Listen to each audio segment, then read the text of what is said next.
8 number आता बऱ्याच लोकांना रिलेट होईल बरं का. 8 नंबर म्हणजे आपल्या पत्रिकेतले शनी महाराज आहेत. हां. 8 नंबरच्या बाबतीत सहसा काय होतं ना, की शनीचे जे टिपिकल गुणधर्म आहेत, म्हणजे 8 नंबरवाले तुम्हाला वयापेक्षा ना थोडेसे जास्त मॅच्युअर्ड बघायला मिळू शकतात. हं. लहान वयात अंगावर वेगळ्या-वेगळ्या प्रकारच्या जबाबदाऱ्या आल्यामुळं स्वतःच्या आवडी-निवडी मारून त्यांना जगायला लागतं. हं. अशा प्रकारचे स्ट्रगल हं. अगदी कमी वयापासून 8 नंबरच्या व्यक्तीच्या वाट्याला येऊ शकतात. हं, हं, हं. आणि मग होतं कसं, प्रत्येक पदोपदी, प्रत्येक गोष्ट करण्यासाठी संघर्ष हे त्यांना लहानपणापासून मिळालेलं बाळकडू असल्यासारखं आहे. ओके. म्हणजे कुठलीच गोष्ट स्ट्रगल सहजासहजी मिळणार नाही. स्ट्रगल असतो. झगडावंच लागणार, त्यासाठी झगडावंच लागणार. आणि परत जर एकदा 8 नंबर आहे, तर ठीक आहे, त्यांना एवढा त्रास नसेल. हं. हाच डबल किंवा ट्रिपल झाला, हं. तर मात्र ही गोष्ट जी आपण बोलतोय, हं. ती लोकांना खूप क्लोजली रिलेट होईल.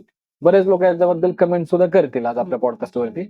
ज्यांचा मुलांक भाग्यांक 8 आहे, त्यांना अशा प्रकारे संघर्ष हा कुठं ना कुठं वाटेला आलेला असू शकतो.